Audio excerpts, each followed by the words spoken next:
guys, this is Lala Legacy, and welcome back to another episode of Forest of Drizzling Rain. So, we just threw a broken lamp, out of the window to trick the guy. So, we're running. Whoops. Oh, right. It is locked, so it won't open.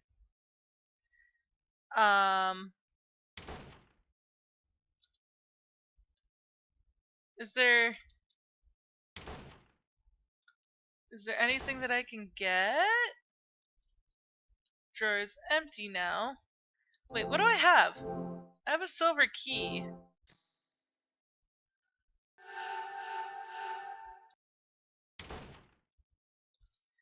But that won't open. Okay, well, how about I try to get the F out of here? Door no longer opens. Right.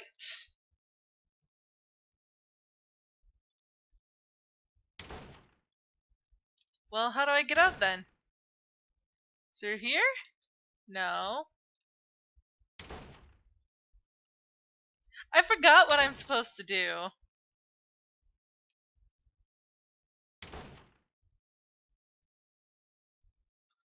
Seems like it can... Oh. Okay. Here we go.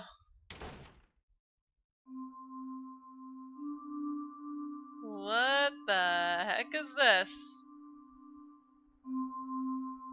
An empty bucket has been left here.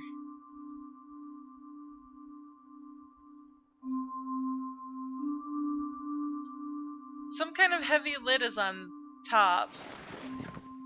It's so heavy I can't lift it. Inside the lantern is a stone. How pretty! It is shining. Just why is this? I get a feeling that this light brings forth feelings of old times. Nothing else? Guess not. Uh-oh.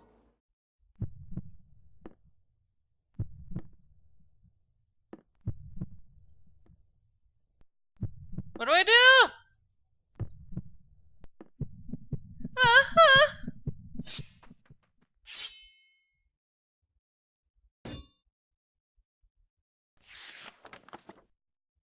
Huh? The man in front of me held forth a piece of paper. Eh? Oh, okay. Accepted the piece of paper. Something is written on it. It is past closing time. Huh? We strictly observe the rules. I have called the police to the lobby. Well, you are... And what do you carry that sword for? A fake sword. I'm the manager. Aww. Oh, he's so cute.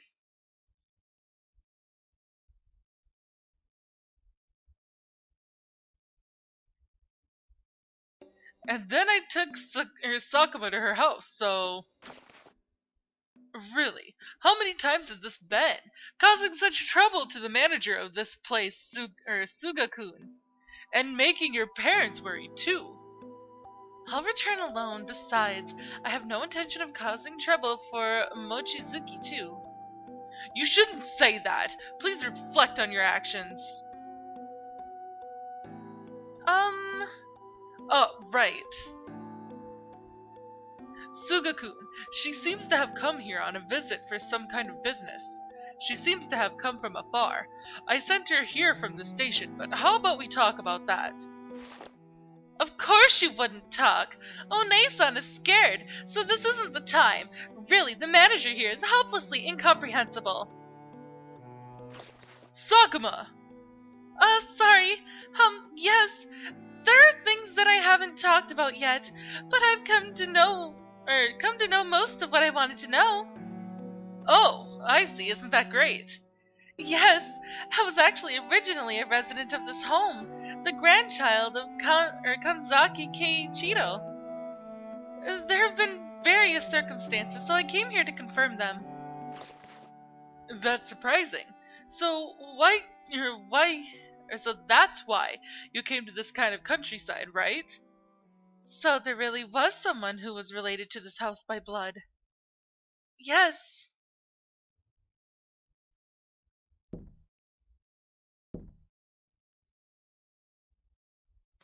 Please go back. Uh, well, I've been thinking about where I could stay for today, and whether you could show me around the museum starting from tomorrow if that's fine with you. No can do. Please go back. I think that's too brash. Of course, I'm not thinking that I want this mansion, but go back. But I really want to know about this place. Just recently, my parents went to the other world because of a traffic accident. So now I have nothing. At the very least, I want to know about this place, which is related to them. What are you arguing about? Ah! Ugh, how terribly ill-natured of you, just saying go back like that. Why? This place originally belonged to Oniisan's family. Wouldn't just a little be fine? Well, let's calm down for now. Also, there's no place nearby where one could stay. Eh? Because this truly is a village of nothingness. If there's no bus, then there'd be no convenience store or lodging either. Well, there is a designated building for emergency lodging, but that's this museum. Despite knowing that, manager, you shouldn't say such ill-mannered things. Well, that is true. So it would be all right for you to stay here too. This is the designated place in the village. Well, Sugakun? Uh-oh, he has no choice now. In the end, from that day on, I started staying over at the museum. The manager here seems to be someone who doesn't talk, so he communicates through the memos he writes. He does seem to be able to hear my voice. However, he doesn't seem to be welcoming me very much. Never walk outside of this museum or the village, was the promise he adamantly made me agree to. I think that once I can organize my thoughts somewhat, I will leave this place immediately. This isn't merely the village's museum, but also the place where things remain that allow me to feel my memories of father and just a little of my memories of mother. Each time I experience those things, I get a warm, tight feeling in my chest. However, during this time, a question arose in my mind. Why is it that neither father nor mother talked about this old home? Why did I leave this place? Could there have been something that they have been hiding? Well, duh. The fact that the spirit of the forest wants you, my girl.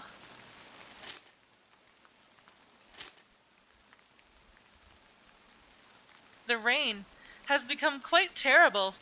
It's about the time this building closes, so let's head back down for now.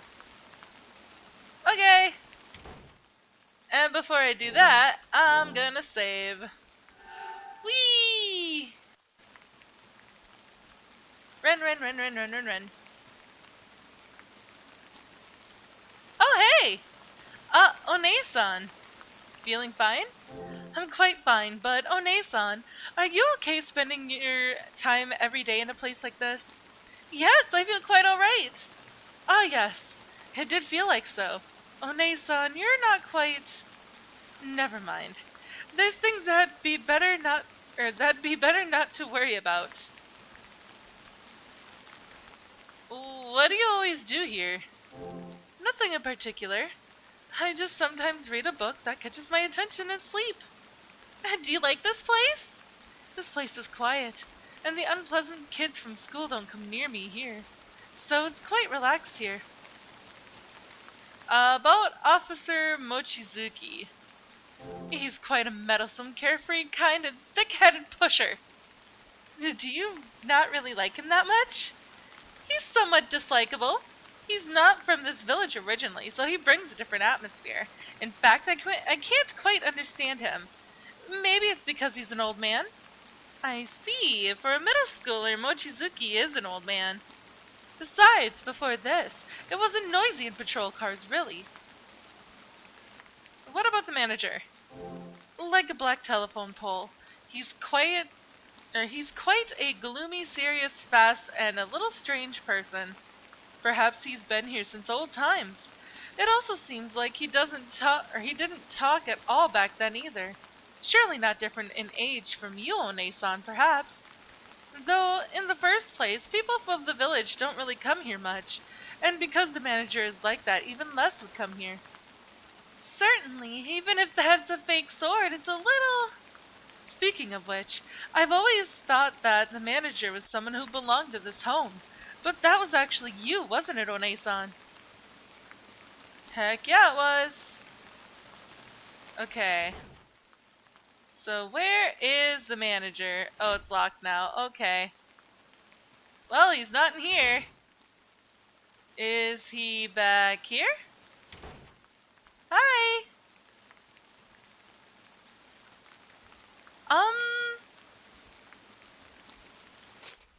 In rain, going out is a no. Yes! Your investigation, how is it going? Just a little more. There's still stuff I want to know about Father and Mother. Quickly, finish it, go back home.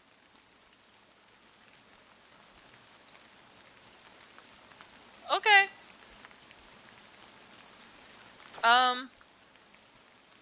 Yes? You tall, dark, and handsome man? Suga held out some keys. These are... spare keys. Use as you wish. Is that alright?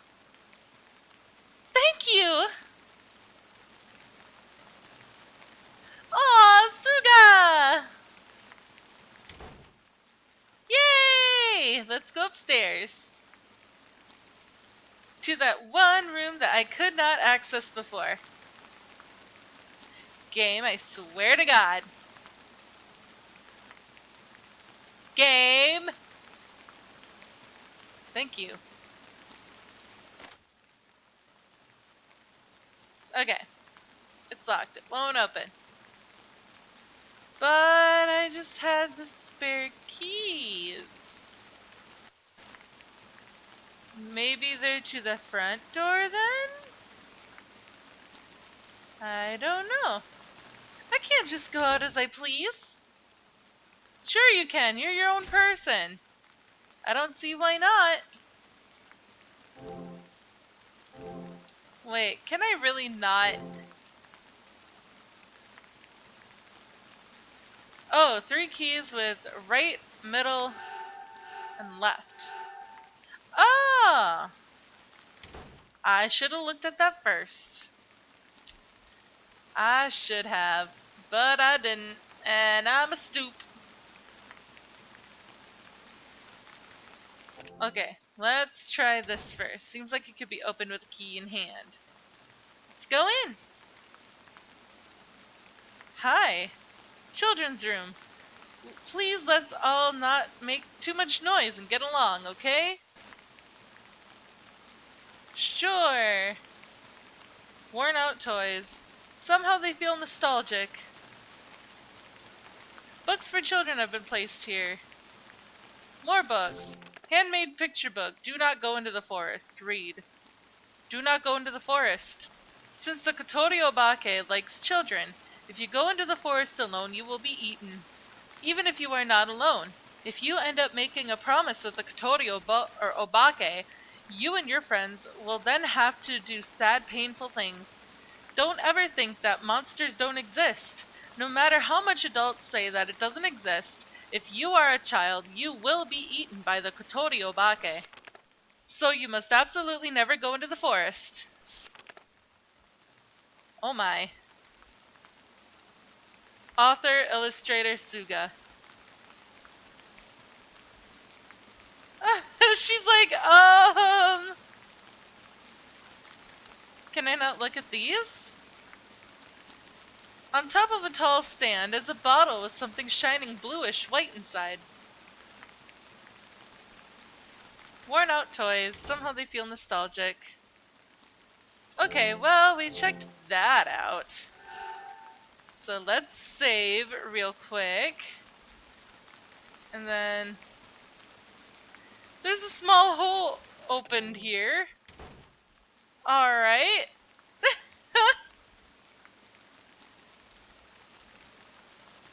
Reference books here, all dusty.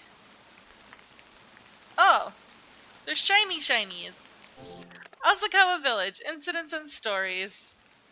In Asakawa Village, as things are mainly passed on through oral tradition, there are few writings, and there is a tendency for events of the past to be forgotten and disappear. Among them, one that has strongly remained is the tale of the Kotori Obake, and just as a precaution, has finally been recorded in writing in recent years. Why is it that only this has remained in writing?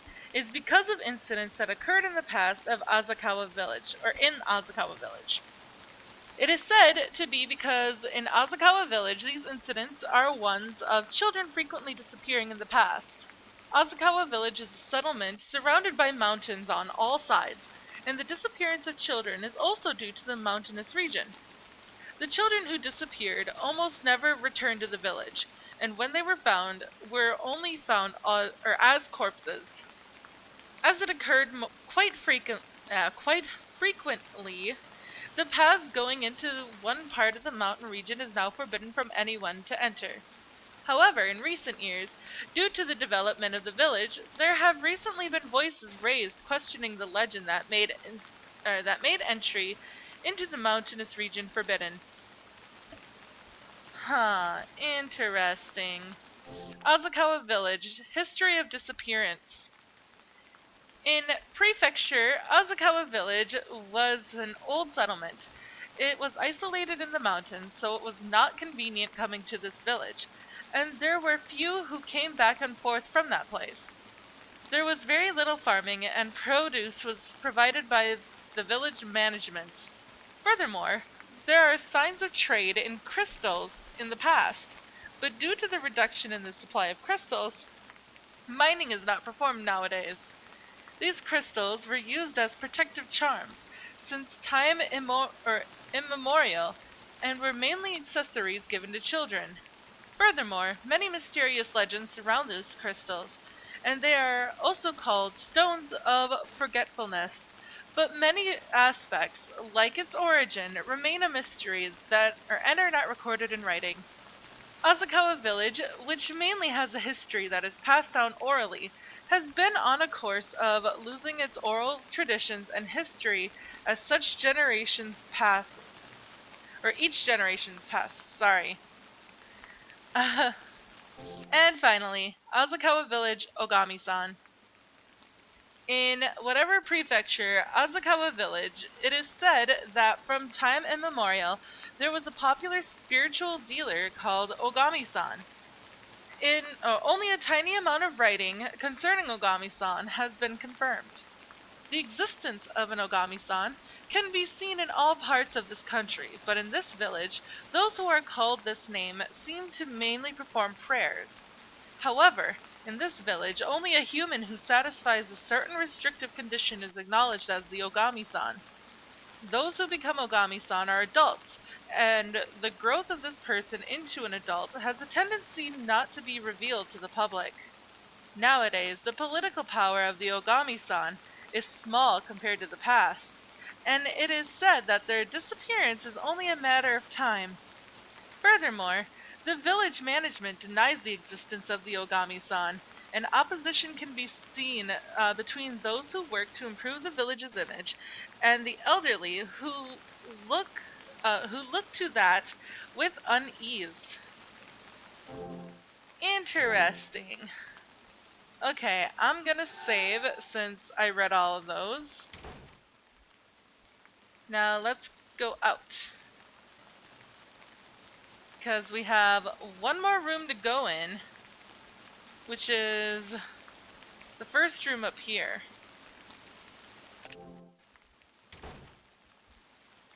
Alright, open it. Let's go in. But, actually, I am all out of time for this episode, guys. So if you liked it, please give it a big thumbs up down below. And if you haven't already, subscribe. By subscribing, you're becoming part of a legacy. And I love you guys so, so much, so I'll see you.